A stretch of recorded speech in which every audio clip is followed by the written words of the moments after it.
ఈరోజు రాయలసీమ పోతిరెడ్డిపాడు దగ్గర వెళ్ళి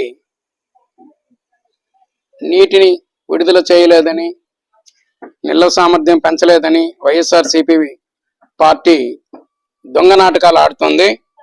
రాయలసీమకు 5 ఏళ్ల పాటు ఈ జగన్మోహన్ రెడ్డి అధికారంలో ఉండి కూడా రాయలసీమ నీటిపారుదల ప్రాజెక్టులకు చేసింది ఏమీ లేదు.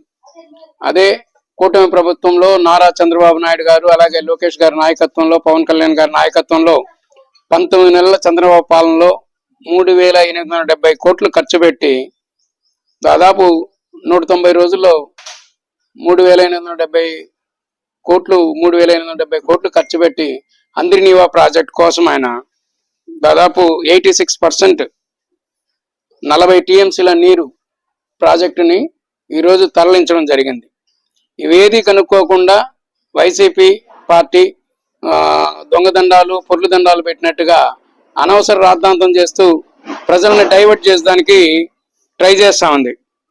ఈరోజు అన్ని చెరువులు, రాయలసీమ ప్రాంతంలోని అన్ని చెరువులు, అలాగే మేజర్ ఇరిగేషన్ ప్రాజెక్ట్స్, నీటిపారుదల ప్రాజెక్టులు, అలాగే మైనర్ ఇరిగేషన్ ప్రాజెక్టులు అన్ని కూడా ఈరోజు పూర్తిగా జలకళ సంతరించుకొని జలకళను సంతరించుకుంది. బయట పోయి మాట్లాడమా.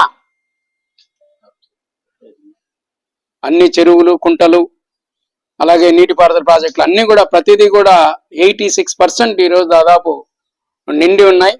వర్షాపాతం తక్కువైనట్టు కూడా ప్రతి ప్రాజెక్ట్ నుంచి కూడా నీటిని తెచ్చి మనం కుప్పంలో